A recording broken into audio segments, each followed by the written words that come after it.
अस्सलाम वालेकुम, नमस्कार, सत श्री अकाल एंड गुड इवनिंग। मैं हूं आरज़ू काज़मी और आप देख रहे हैं पॉइंट ऑफ व्यू। हमें जी आज जॉइन किया है सीनियर जर्नलिस्ट अनीस फारूकी साहब ने। बहुत शुक्रिया सर कि आपने जी, आज ज्वाइन किया। My pleasure, good to see you. Same here sir. Sir, बड़ा हंगामा चल रहा है पाकिस्तान में अभी एक दो दिन से, आप देख ही रहे होंगे यकीनन, आपकी गहरी नजर होगी उसके ऊपर। तो सबसे पहले सर हम आपसे समझना चाहेंगे कि आज जो काबुल का दौरा किया है शाह महमूद कुरैशी साहब ने, और जो जनरल फैज के साथ जो कि पहले डीजी आईएसआई थे, क्या लग रहा है आपको क्यों गए ये लोग? और वैसे तो उन्होंने आके काफी एक ब्रीफिंग दी है कुरैशी साहब ने कि हम जी तालिबान से मिलने गए थे, और उनके साथ फ्रूट्स और वेजिटेबल्स पे बात बता रहे थे कि जी वो उस पे टैक्स नहीं होगा, आने जाने के वीजा का बता रहे थे, फाइनेंस का। लेकिन आपके ख्याल से क्यों जरूरत पेश आई इनको इस वक्त जाने की? देखिए ना, हमारे प्रधानमंत्री हैं वो तालिबान के, ना हमारे वज़ीर ख़ारजा हमारे वज़ीर ख़ारजा हैं वो तालिबान के वज़ीर ख़ारजा हैं, ना जनरल फैज़ जो हैं वो हमारे डीजीआईएसआई हैं वो तालिबान के डीजीआईएसआई हैं। जो हमें लगता है, जो यहाँ लोगों को महसूस होता है, यानी कि आपके अपने मुल्क के मसाइल ख़त्म हो चुके हैं। आपके अंदर जो है इन्फ्लेशन ख़त्म हो चुका है, पेट्रोल की प्राइसेस बड़ी कंट्रोल में आ गई हैं, और आप जो है दुनिया के मामे और चाचे बने घूमते फिर रहे हैं। जनरल फैज़ के साथ जाने का एक सिंबॉलिक मकसद सिर्फ़ और सिर्फ़ ये था कि गद्दी नशीन जब बदल रहा होता है तो वो पुराने यारों से मुलाकात करा के चले जाता है कि मेरे पीछे ना ख़्याल रखिए ज़रा। तो वो ख़्याल रखने वाली बातें होती हैं। शाह महमूद कुरैशी की अपनी कोई हैसियत नहीं है, आपको भी मालूम है। अब डीजी जो हैं फैज़ हमीद साहब, ये तो खुद ज़ेर अताब आए हुए हैं और आने वाले हैं, तो उनकी भी कोई हैसियत नहीं है। अम, क्यों गए हैं ये, इससे पाकिस्तान को कोई फ़ायदा नहीं होने वाला। पाकिस्तान की हुकूमत की या पाकिस्तान की रियासत की सरकार की कोई इमेज बेहतर नहीं होने वाली। तो इस तरह की ये हरकतें माज़ी में भी करते रहे हैं, आइंदा भी करते रहेंगे। कोई फ्रूट जितने भी ले जाएँ, कोई फ्रूटफुल नताइज इसके समर बरामद होना शुरू नहीं होंगे।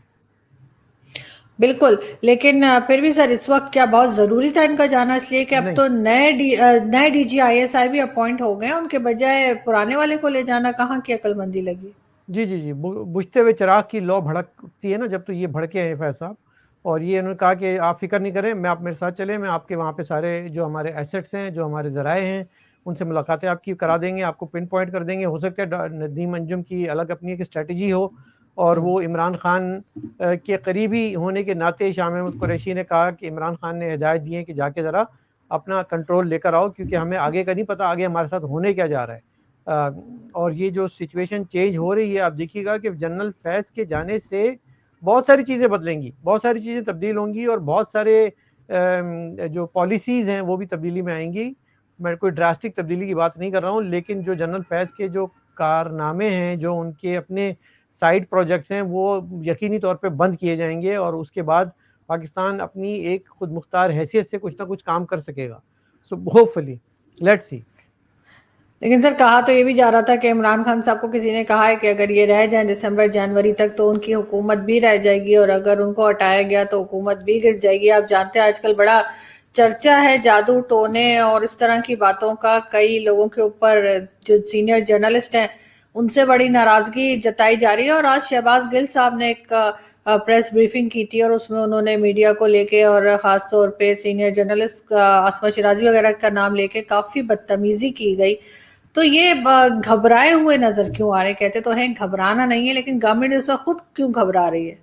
सितारों की चाल के अनुसार जो है वो मुल्क नहीं चलते हैं, पहली बात तो ये है, और चलने भी नहीं चाहिए। और मेरा नहीं ख्याल कि शायद इसमें कोई बहुत ज़्यादा हकीकत होगी, लेकिन इसको हम कैसे झुटला दें कि खुद एक साल से सरकार के ज़राए ही ये कहते आए हैं कि खातून अव्वल का जो है वो परछाई नज़र नहीं आती, वो आईने में उनका अक्स दिखाई नहीं देता, जिन्नात से गुफ्तगू होती है, सजदे होते हैं, तावीज़ होते हैं, दुआएं होती हैं, शीशे में नज़र आ जाता है किसने सेनेट में वोट दिया नहीं दिया। ये हम नहीं कह रहे, ये कोई और नहीं कह रहा, ये खुद उनके लोग कहते हैं। वो ये एस्टैब्लिश करना चाहते हैं कि ये कोई माफूकुल फितरत एक बिल्कुल ऐसी शय है खातून अव्वल के, जो इस मुल्क की रियासत के लिए बड़ा ज़रूरी है कि सूरज ढलते हुए डीजीआईएसआई का ऐलान होना चाहिए, कि सूरज उभरते हुए होना चाहिए, कि चांद जो है वो ग्रहण होना चाहिए कि नहीं होना चाहिए। ये सारी चीज़ें हमने सुनी है, हमने हमने नहीं बताई हैं, हमारे जो दोस्त हैं उन्होंने नहीं कही हैं, इनकी लोगों ने कही हैं।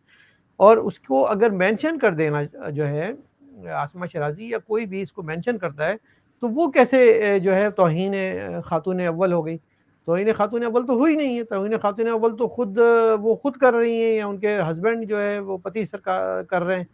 तो ये एक नामाकूल लोगों की जो है एक रियासत है, नौ रतन लोग जो इनके इर्द-गिर्द शहबाज गिल जैसे बैठे हुए हैं। ये लोग, इन्होंने एक 5th जनरेशन वारफेयर के ज़रिए एक ऐसा हवा क्रिएट किया हुआ है कि जिससे ये साबित करना चाहते हैं कि हम हर जो भी काम करेंगे, हम चाहे वो अहमकाना क्यों ना, वो दुरुस्त है। और जो भी काम अपोजिशन या कोई राइटर या कोई जर्नलिस्ट डिसिडेंट वॉइस में अगर कोई बात करेगा तो वो गलत है, वो गद्दार है, वो भारत का एजेंट है, वो रूस का एजेंट है, वो इसराइल का एजेंट है। तो ये नैरेटिव लेके चल रहे हैं। लेकिन अफसोस की बात यह है कि संजीदा मिजाज लोगों की रियासत में भी कमी है, उनके आसपास के जो किचन कैबिनेट है उसमें भी कमी है, और जो उनकी 5th जनरेशन वारफेयर है उसमें तो बेतहाशा कमी है। उन्होंने हायर ही ऐसे लोगों को किया है कि जो बहुत ही निचले दर्जे के लिखारी हुआ करते थे, मलिया हाशमी टाइप के। तो वो आप उनसे क्या एक्सपेक्ट कर सकते हैं कि वो पाकिस्तान का दिफा कैसे करेंगे? आरजू काजमी को क्यों नहीं करते वो? सर मलिया हाशिमी को तो खैर बहुत से लोग जर्नलिस्ट ही नहीं मानते, वो ये लोग जो कहते हैं बैकडोर से आए होते हैं, आप जानते हैं कि इनकी क्या हैसियत होती है। जी जी। खैर आई डोंट वांट कि मैं कुछ उन पे तबसरा मजीद करूं, लेकिन सर मुझे ये बताइए ना कि अभी काफी हलचल नजर आ रही है, अभी ऐसा लग रहा है कि बहुत कुछ गड़बड़ चल रही है, बहुत कुछ, वो जो कहते थे एक पेज पे लगता है पेज वो फट चुका है। और अभी वरना ये तहरीके लब्बैक पाकिस्तान वाले अचानक से फिर उठ गए हैं, और फिर इन्होंने पहले लाहौर में धरना दिया, प्रोटेस्ट किया, वहां पे इंटरनेट बंद कर दिया गया, मोबाइल सर्विसेज बंद कर दी गई, अब ये फैजाबाद पे आ रहे हैं जैसे ये पहले आए थे। तो क्या ये आपको लगता है किसी के भेजे हुए हैं या खुद आ गए?